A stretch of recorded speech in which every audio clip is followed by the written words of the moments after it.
Life is not going to be the same as it was pre-children. It just isn't. And so if you go into it with this expectation that, in a week or so, I'm just going to get back into whatever I was doing before, it's like, no, you're not. You aren't. And that's okay. This is the Begin Within podcast, where we believe real, lasting health and fitness requires you to start inside before you work out. I'm your host, Nate Slegger, and I'm here to show you behind the scenes of fitness. You already know exercise is good for you, but what about all the other things in life that affect your fitness? If you're looking for extra motivation to get started or to make sure you keep going, this is the place for you.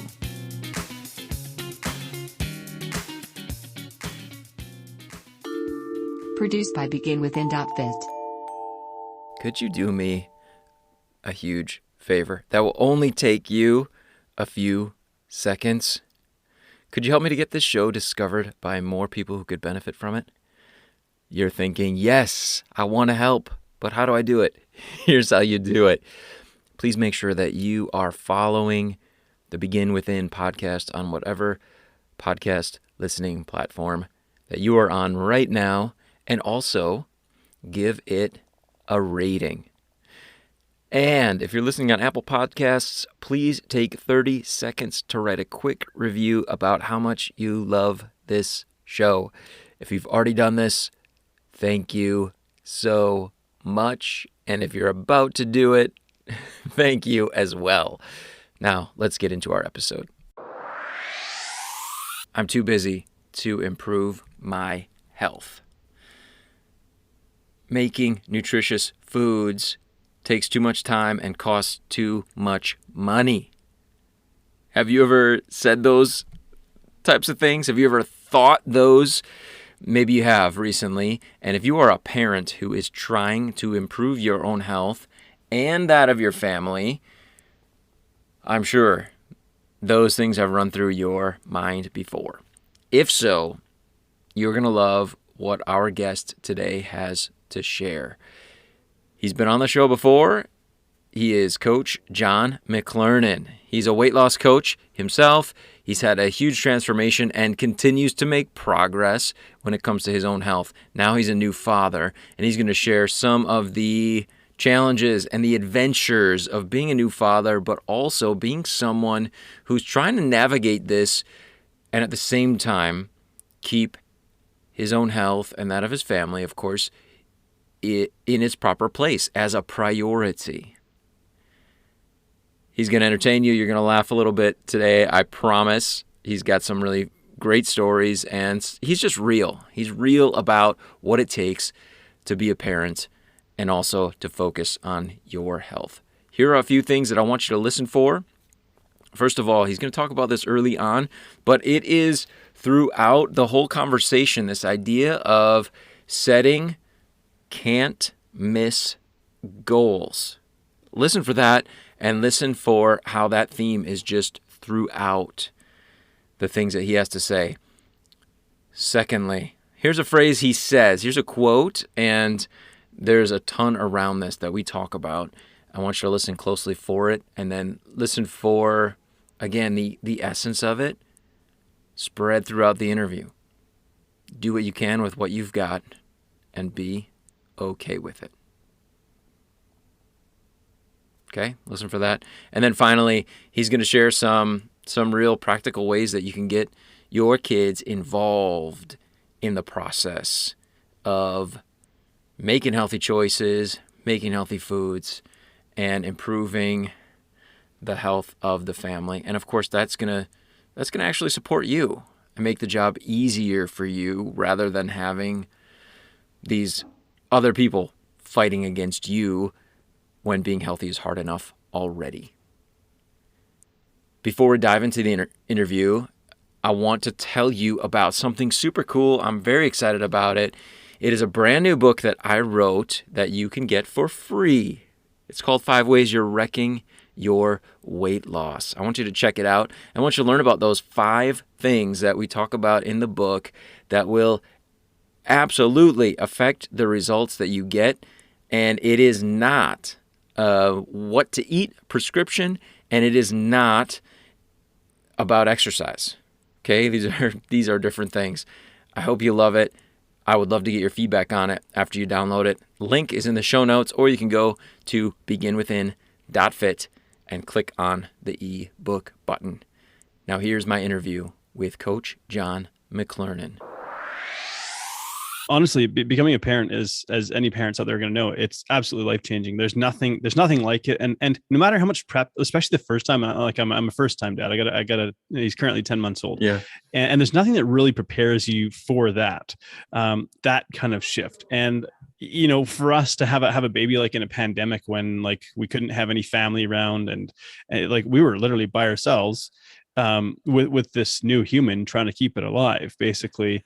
And, kudos to my wife. I mean, she's absolutely incredible. And all mothers out there, I think, are incredible now, having witnessed this kind of firsthand. But, really the first month is probably going to be just a little bit chaotic, especially if you don't have help. Just trying to find your feet. It's like you got thrown into a pool and you don't know how to swim and you're just kind of flapping around. And so I think it's really important, like starting out, to kind of show yourself some grace here. Life is not going to be the same as it was pre-children.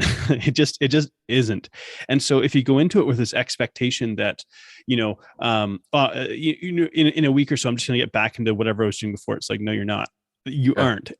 And that's okay. And in fact, it's probably for a very good reason. It's because there's this incredible human that's come into your life and it makes everything better.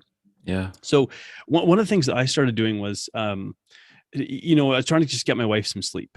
And I'll say I'm really fortunate because I work from home. So, I mean, maybe a lot of people did during the pandemic anyways, but, I work from home. So I have a degree of flexibility in my scheduling. And like my wife is just exhausted with the whole like feeding every 2 hours, all that kind of stuff. So I would just take my son and I just walk up and down the stairs with him. So I'd kind of just hold him and go up and down the stairs. Yeah, it's not going to the gym for a workout, but it was me doing something. It was bonding with my son, pairing that with some kind of activity. And you know what? Like carrying that little human up and down the stairs gets tiring after a while. Absolutely. And so you kind of have to improvise sometimes and just, I talk a lot about setting CMGs, or can't miss goals. And it's like, how can I make something that's doable? Because, when it comes to developing like a routine, we form habits. That's what our brain is, like a habit forming computer. And so the behavior that you repeat the most is the one that's going to become the most familiar. So when you think about, well, how do I incorporate activity into being a parent, especially in the beginning, it's not so important what you do. Like the magnitude of what you do is not so important. If you walk up down the stairs for 5 minutes holding your kid, your legs are going to be pretty tired. If that's all you do and you call it a workout, that's okay, right? What you've done, and the more times you repeat that, the more you pattern a behavior ultimately of deliberately setting aside some time to do something active for you. And that's, I think, the most important part of this. Yeah. I hear you say it's okay. You've said it a few times, and I go back to that first statement of like, have some compassion for yourself. Like this is a huge adjustment. So that seems like a pretty big theme as I'm listening, right? Yeah, it's so important. The world of social media, I think, has also distorted expectations because of the way that like maybe some sort of super mom gets elevated, but there's always like something behind the scenes and you don't know their story, and their story is not the same story as yours. And so really the comparison game is going to kill you. It's going to kill your expectations, kill your motivation. It's going to make you feel like you're doing something wrong. Like there's no instruction manual for this. You kind of, because you don't even know what kind of kid you're going to get. What if you get a colicky kid? Right. We're lucky that we didn't have a colicky baby, thankfully, but we have a kid who doesn't sleep. Like we heard this whole thing, like newborns are supposed to sleep like 16 to 18 hours a day for the first little bit. I'm like, yeah, right. This kid was barely getting 12. His legs. So like in the womb, he'd hop on a bike and ride, and we would film like his stomach. Like, it's just like his legs were just going and going and going. And we're like, oh my gosh, what are we going to, what is this kid going to be? Is this kid like going to be a marathon runner or something? Like what is happening? And then he comes out and like the legs just are going and going and going. I'm like, this kid is like the Energizer Bunny. So, I mean, all kids are curious, but, and I'm biased and I don't have a lot of experience, but this kid's head's on a swivel all the time. He's never slept. Like the people that are like, oh yeah, I just put him to sleep and they sleep for 7. No, not this kid. And so all of this to say, you don't really know what kind of kid you're going to get. And so you kind of just have to take it as it comes and, do what you can with what you've got, and then be okay with that. Nice. Got it. I have to imagine now, I probably told you I'm not a parent, but I have to imagine that mindset is going to really serve parents regardless of the age of their children, right? Yeah. Of just do what you can. Like things change. You have a whole new person now that's influencing your world that largely may be out of your control. You feel like that's true? I know, I'm sure you have clients too that you help, you're coaching absolutely. that have children. Is that something you have to remind parents of a lot? Absolutely. Because it's like there's this pattern or this belief or this sense of identity inside ourselves. And it comes from this core belief that as I am not enough. And so we're always looking for, well, I'm not good enough. What do I have to do to be better? And it's like to change, to shift that belief that as you are right now in this moment, you are enough. And I think sometimes we're afraid to even accept or acknowledge that because it runs contrary to who we believe ourselves to be. But we're also afraid that if I accept myself as I am right now, maybe I won't want to change and grow. And it's like, yes, you will. Human beings have a very, like, watch your child. There's a very strong drive inside of human beings to grow and develop. But when you come from this place of compassion, as I am right now in this moment, I am enough. I don't have to be more than I am right now. You take that pressure off your shoulders. You're actually freer to grow and develop. And that's really exciting when we start to think about the possibilities in that regard. That's awesome. I love it. I love the mindset. And I'm sure I have to imagine, as you being a parent now for 10 months, that the parents that you're working with are probably hearing some different things. Yeah. Well, it's funny because it's like, I understood it maybe theoretically prior to this, but there's some things you just can't read a book about. You have to live it in order to be able to enter into the experience of a client. And that's not to say that if you're not a parent, you can't help someone who is a parent. Of course you can, but it's the same thing. Like my whole thing is I work with people around emotional eating and significant weight loss. Why? Because I've lived that. I understand that in and out and intimately, like what it's like as a human being to go through that experience. And you can't really read a book about that. And so it definitely opens the door. And, I just threw out all expectations of what I think a workout should look like. Let's say, like I go and I hop my recumbent bike and maybe I'm going to watch the kid. I call him the kid. I'm going to watch, we call him the mini human, things like that. Like you got the mini human, like believe me, this kid is so loved. Sense of humor is important, right? Oh, you gotta keep your sense of humor. And the other thing is don't lose your connection to your spouse in all of this. And so like we have like, for example, a routine of like good night kisses, my wife and I do. And so sometimes my son will be nursing and we're busy like kissing each other. He's like looking up, being like, excuse me, I'm trying to, what's like, going on here? Yeah. Yeah. I'm like, hey kid, this is why you were formed. It's like, so don't lose your connection to your spouse or partner in all of this either. I think that's super important. Like having that strong relational foundation. Nice. But so it's like, hey, I'll look after the kid. You need a break kind of thing. And credit to my wife, like, she still carries the huge brunt of the work right now, the nursing. I change as many diapers as I can because I'm like, that's my close face-to-face kind of interaction with him, have a little bit of fun on the day. Like obviously wiping poop off a kid's butt's not fun, especially when it goes all the way up his back and through 2 layers of clothing. Like any parent out there is going to understand like what we call a poopageddon. We had a few of them. Like it's not fun, but you kind of just do it. When it's your own kid, you're like, whatever, like there's no other option. I can't just leave him here like smeared in poop. So I got to do something. Like, so if you can't maintain a sense of humor in this, like you're going to be in pretty rough shape. Yeah. But like, so I bring him down and I'm trying to ride my bike and this kid will just come over and he wants to touch the pedals. And so I like try to put all these barriers in place, all these pillows and boxes and things. And this kid just like plows through them because he wants to touch the pedals. And eventually I just give up on trying to ride the bike and get my mileage in or whatever, because I'm like, clearly he wants the pedals are shiny. He wants to touch them. And more than that, he wants to interact. So what my workout's going to be? I'm going to roll around on the floor with him. Maybe we'll call it mobility work or whatever. So it's like throwing out this idea. It's like not saying don't work out. You can, but sometimes you just got to adapt. I pick my kid up. Maybe I'll do some curls with him, some overhead presses. He's loving it. So have some fun. Incorporate them into the workout. Like obviously be safe and yeah. Like now my kid's he's at a place where he can hold himself up. He can stand up. He's basically days away from walking kind of thing. He's standing independently. So, but like. Whatever their stage of development, it's like you can make some of it interactive with them because here's the other really cool thing is you're actually starting to pattern a behavior with them too. They're going to model your behavior far more than your words, especially in the beginning. And so I'm really mindful of that. And so to get them and kind of incorporate them into it, scoop him Nice. up. I put him on my shoulders. I put him on my head and do like a little helicopter spin. He just loves that. Like, it really doesn't matter. I'm moving my body and I'm engaged with my son. We're doing Yeah. something that together and bonding. And that's the thing. That's like, yeah, I'm not having the perfect workouts. I'm not, a power lifter. I'm not doing any of these things anymore. I'm just having fun with my kid. But there's so much joy in that, and I'm moving my body, and that's really, to me, what this is about. Yeah. Yeah, absolutely. Can we change gears a little bit and talk Yeah. about food prep? That's something that, the last time you were on, you just nailed, I think, in the, how to make this simpler. Like, as a parent, and as you've worked with parents, there's probably a whole nother world in terms of like, hey, I'm not just feeding myself. I have to think about someone else. I have to really streamline this process. What type of advice would you give, using your own experience or, things you found that work with your clients to help parents to address the nutritional needs, do things, the healthiest way possible, but also acknowledge the challenges? Lower your expectations again. So here's the thing. I think, again, social media has shown us pictures of people with their perfectly prepped meal containers and lids and their perfect portion broccoli and rice and chicken or beef or whatever. The basics are, you get a vegetable in there, maybe get some lean protein in there, get some kind of carbohydrate in there. If you're microwaving frozen veg to make it work, I'm cool with that. Like, that's still better than going through the drive-through.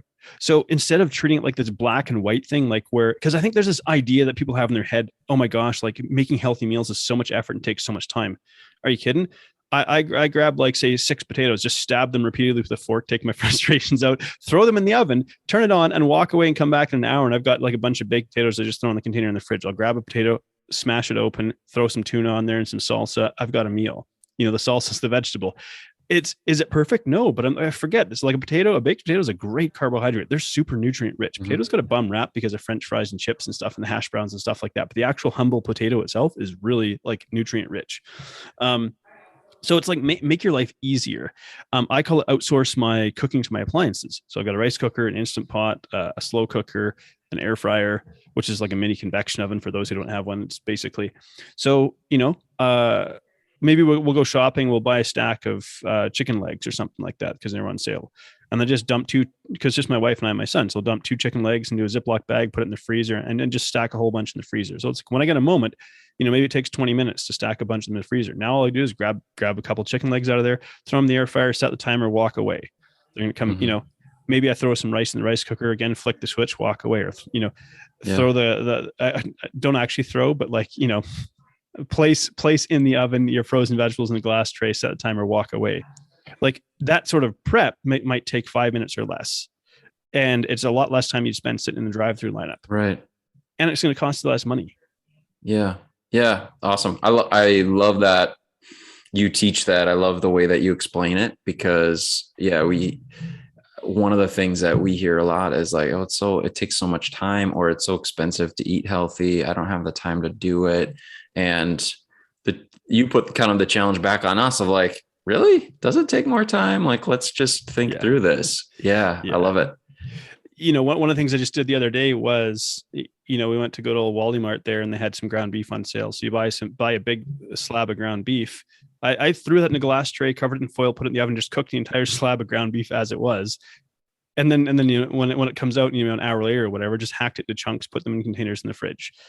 And did the same thing with potatoes. This is where this idea, this other thing comes from. So now I've just grab a chunk of ground beef, throw it on a potato, throw some salsa. And again, salsa, as long as it's not loaded with sugar, salsa is a great vegetable. It's cooked tomatoes, peppers, onions, garlic. Like, it's, all these flavorings. Salsa is my favorite condiment. So, I pity anyone who doesn't enjoy salsa. Like, it's amazing. So again, it's about kind of rethinking this and just saying, like, the fundamentals of a healthy meal is probably going to be some kind of, quality protein, a quality carbohydrate and some vegetables. You make it as easy as possible, whether that's throwing a potato. You can do a baked potato in the microwave, throw it in the microwave, set it for 5 minutes, walk away. Make sure you stab it a few times with a fork though, so it doesn't explode. But, so it's that idea there is like, how simple can you make it? Make it so simple you almost can't not do it. So my freezer is always loaded with bags of frozen veg. I go to, like, we have a store up here called Superstore. I'll go there and buy like 25 bags of frozen veg, and people are just looking at me like, are you okay?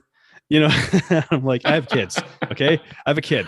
I make it sound so dramatic because I only have one right now, but I'm like, one was like a big enough shift, we hope to have more. So, make it so easy. You basically can't not do it, and make it cost less than it would to buy a drive-through meal for your family. And then you really have, those are the two biggest obstacles, time and money. And I'm like, well, if you can make it cost less and take less time, what stands in your way? You won. Yeah.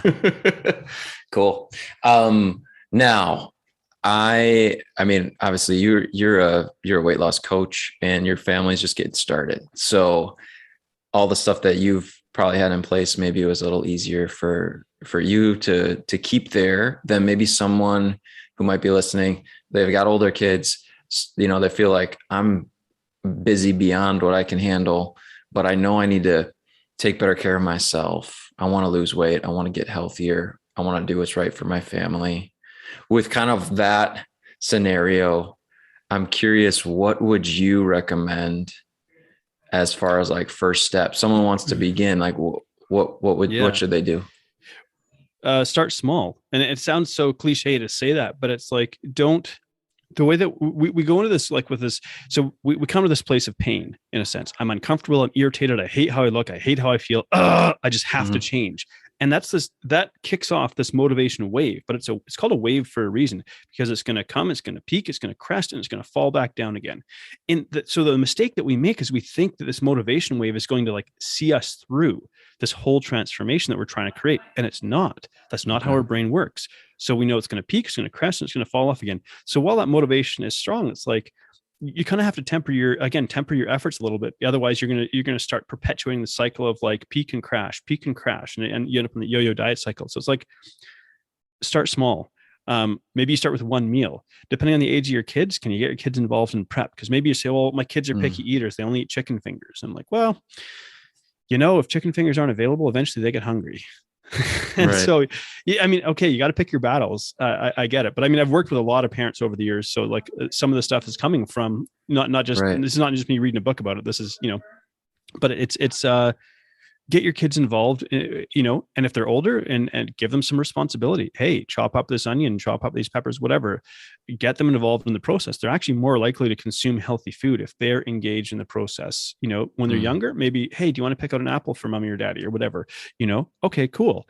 That kind of thing. So engage them in it and make use of them as helpers. Nice. I love it. Yeah, that's great. And I have to imagine as a parent, as you work on that, I mean, then you're spending time with your kids, kind of like you talked about. Yeah. All right, my workout is just going to be playing with my son. As they get older, then involving them in the process is more time, right? Together. Yeah. More time to help them to develop as good humans, right? Yeah. Like I have this awareness already just in the first 10 months, like how much growth and change and development has occurred from like baby to 10-month-old. And we're like, slow down, kid. And I think every parent feels this when you watch your kid just develop so quickly, and you're like, oh my gosh, slow down, please. Like, I just want to hold on to like this stage right now is a super cute stage. He's not forming, he's got a few words, but he's super chatty.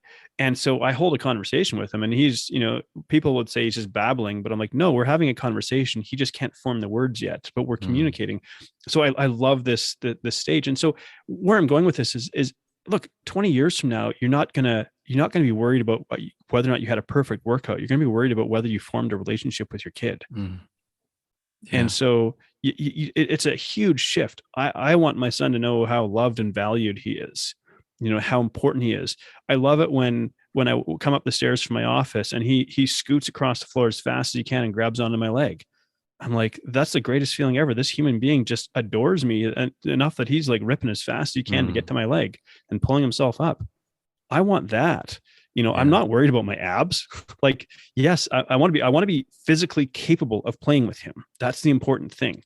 But beyond that, I want to have this relationship and this bond with him. And that supersedes everything else. Yeah, I'm sure you will. That's awesome. Coach Jon, what's the best way for people to follow your work? Website is freedomnutritioncoach.com. I think it's a great place to kind of learn a little bit more about what I do.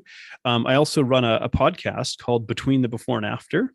You can find that. I'll actually broadcast it live as well. Like, so, and you can look up Freedom Nutrition Coaching, whether it's on Facebook, LinkedIn, Twitch, Twitter, YouTube, on all those channels. I stream at least once a week.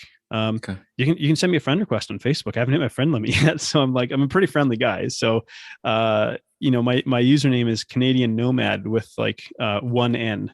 So yeah, well, there's two N's, I guess, but there's not NN. It's just Canadian OMAD. You can find me on Facebook and send me a friend request. Like I often use my personal Facebook page like an informal blog, both for dad jokes, because I can tell all the dad jokes in the world now. You're in now.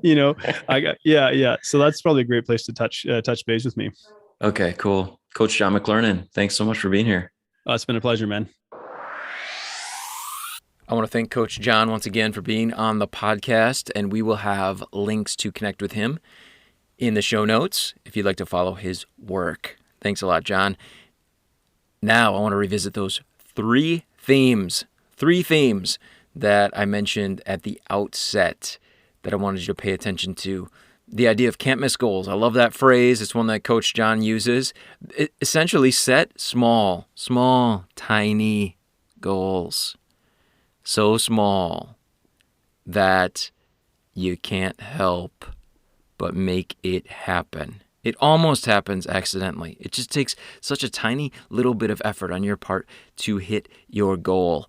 And be realistic about it as a parent. I think he did a great job of communicating that in the interview, didn't he? It's about just doing what you can and being okay with it. He touched on that idea of ditching perfectionism. Throw out the idea of being perfect. There's no perfect workout. There's no perfect day as a parent where everything just goes just right, I would imagine. I mean, you parents, you know what that's about, but just in spending some time with Jon, I get the sense of that, right?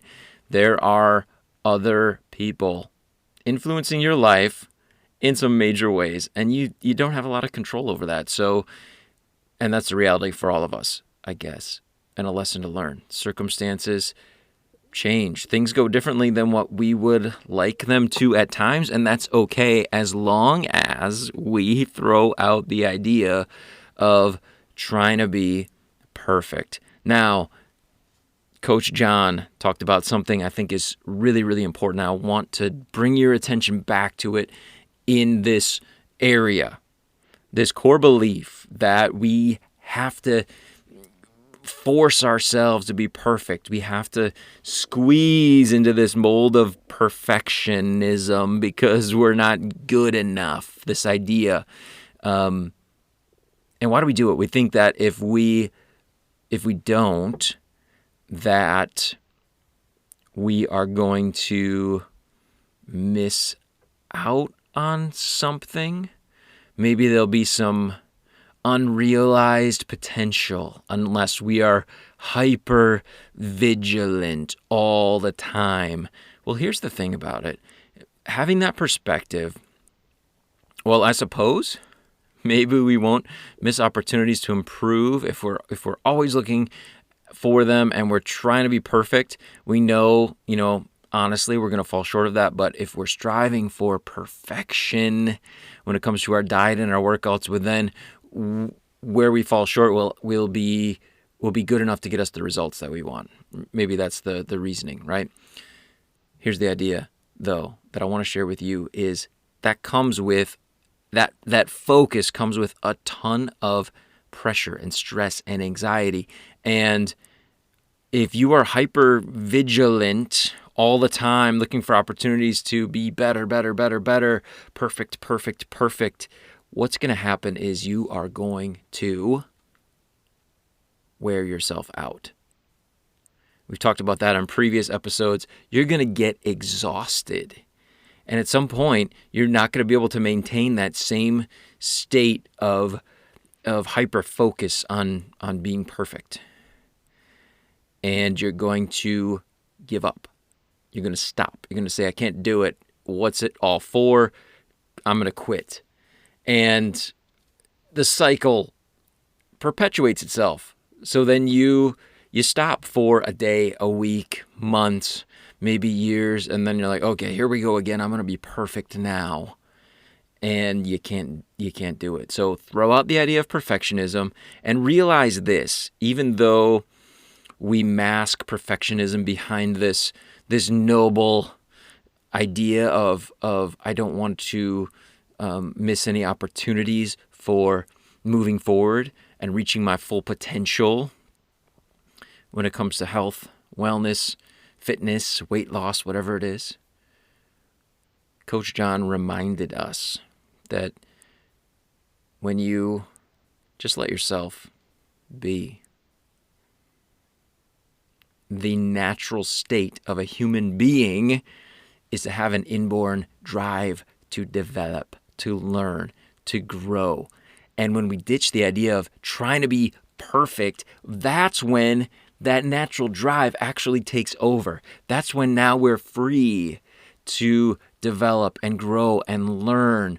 We don't worry so much about failure. We actually just learn as we go through the process. That didn't work out the way I wanted. Let me try it this way instead. Everything's still okay. I'm okay. I don't have to be perfect. So important in this journey of becoming healthier, better versions of ourselves. Wouldn't you agree? And then finally, I think Coach Jon nailed it just beautifully, is get the kids involved.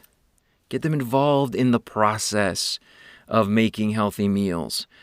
Age-appropriate tasks to support the family and to support the kids themselves in health and wellness.